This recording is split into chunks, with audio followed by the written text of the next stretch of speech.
Muito bem. Outra noção que é importante para a gente aí é saber o seguinte, tá? O MRP, ele é responsável por se fazer todo o planejamento da produção, né? O planejamento do que você precisa produzir para entregar para um cliente.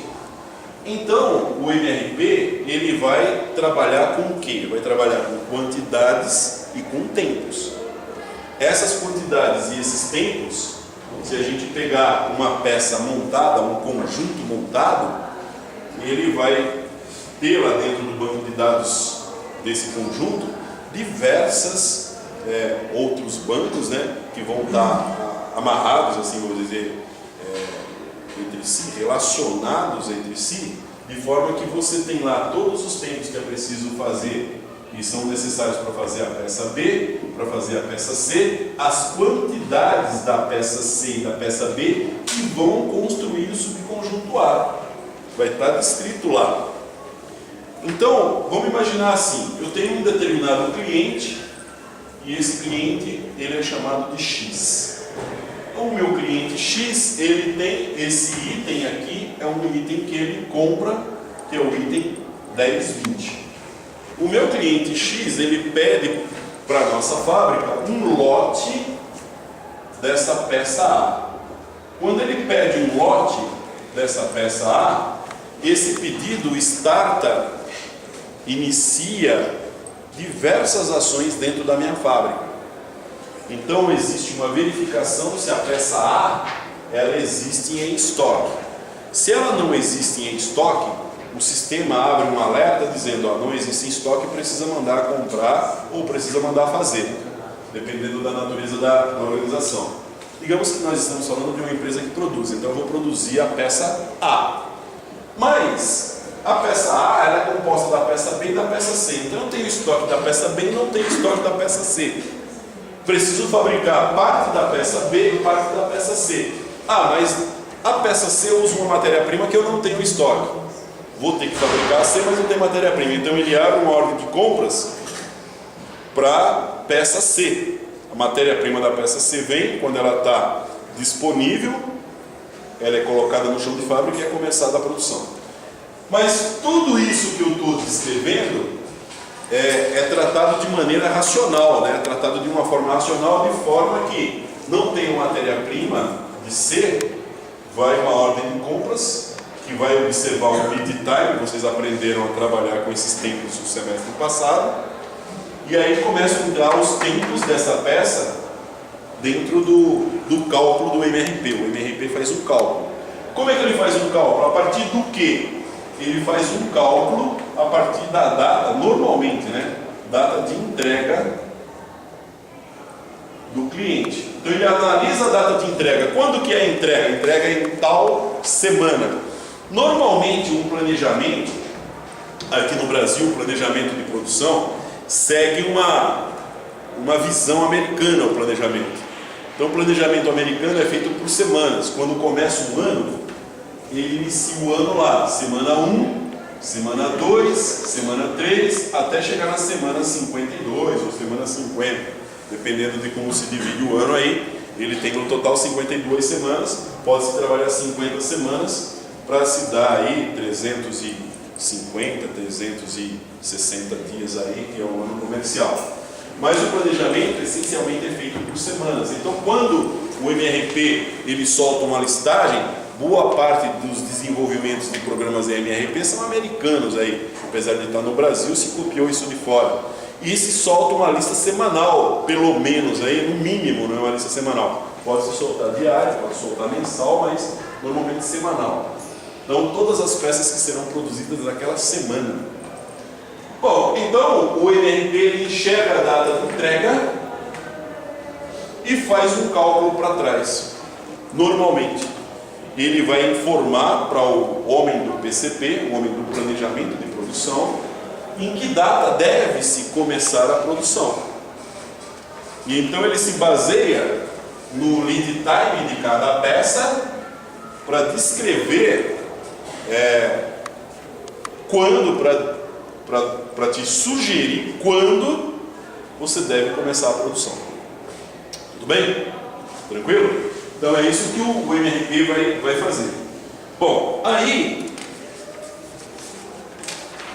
você tem uma definição do que é item. Pode falar. E quando tem algum tipo de falha? Então, tem um tipo de. Que tipo de falha? Material, alguma coisa na matéria-prima e material. Então, aí vai acontecer algum tipo de anomalia, porque o MRP e nenhum programa do mundo vai prever que você tenha algum tipo de anomalia na matéria-prima ou na programação, ou mesmo um erro de programa numa máquina CNC, não está previsto. Seria interessante, né?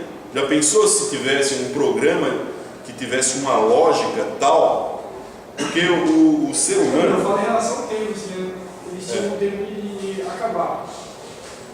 Então, o que eu estou te dizendo, ele não prevê, porque ele não tem essa lógica.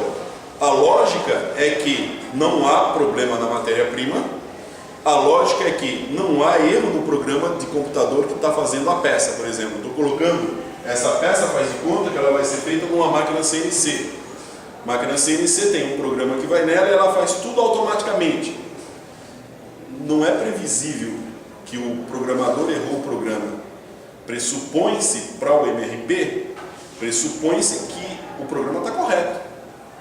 Não há anomalia na matéria-prima. É o que eu estou querendo explicar. Você comprou lá um aço inox para fazer uma peça que é uma prótese cirúrgica.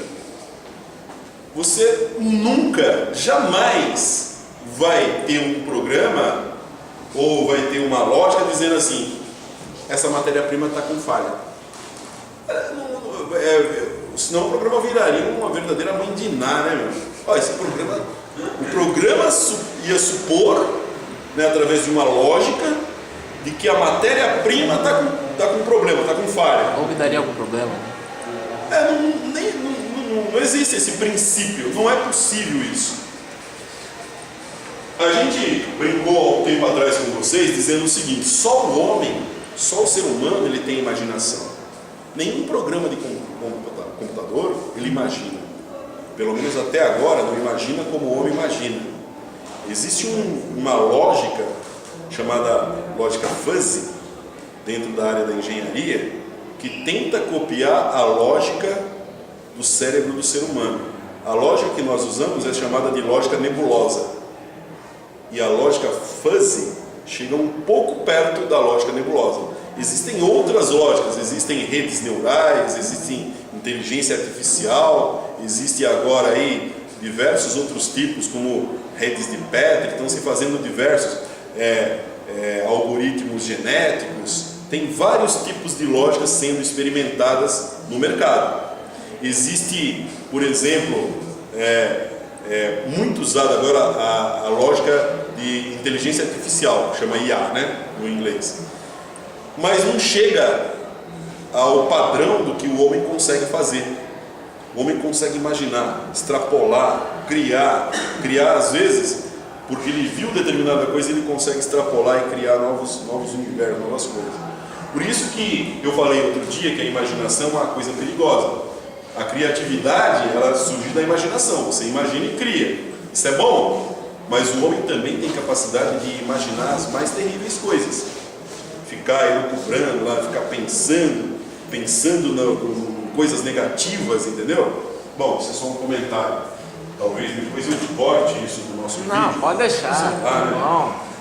Muito bem, o que acontece? Então não tem um programa que consiga imaginar que existiu, houve uma falha.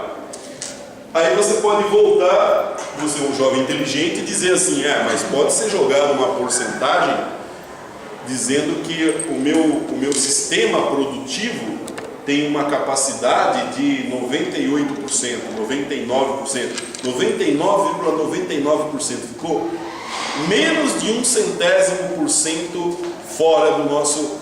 E por causa disso, ele pode criar uma anomalia de entrega. Em vez de me entregar 100%, a cada 100 peças ele falha uma lá, sei lá, não sei. Imaginar qualquer coisa que possa acontecer. É uma questão complexa, hiper complexa, porque quando você determina, e nós vamos ver isso de duas maneiras, Quando você determina que seja entregue 200 peças no MRP, você tem que entregar 200 peças. Por quê? Porque senão você bagunça o sistema de nota fiscal. Você vai entrar com 200 peças, vai produzir 200 peças e ele mata 1%. Cada 100 peças ele mata 1. Então, das 200 você vai surgir lá no final com 198. Você vai ter que calcular essa parte de perda, você vai ter que calcular o contrário, dizendo para ele, ó, produza 204, porque certamente você vai perder duas, ou vai perder uma quantidade lá, mas você vai ter que entregar lá na nota, vai ter que entregar para o seu cliente 200. Entendeu? Inclusive, isso é um bom ponto de debate, porque nos nossos cálculos eu faço o contrário. Eu não entrego 200, eu entrego menos, mas é só didático o nosso cálculo aqui, quando a gente está usando a tabela MRP. Por enquanto nos interessa somente a tabela, é mais para frente, interessa para nós a árvore do produto, para a gente entender um fato aqui. Então, se não der tempo da gente fazer isso, a gente vai numa outra aula fazer esse cálculo aí, na próxima semana.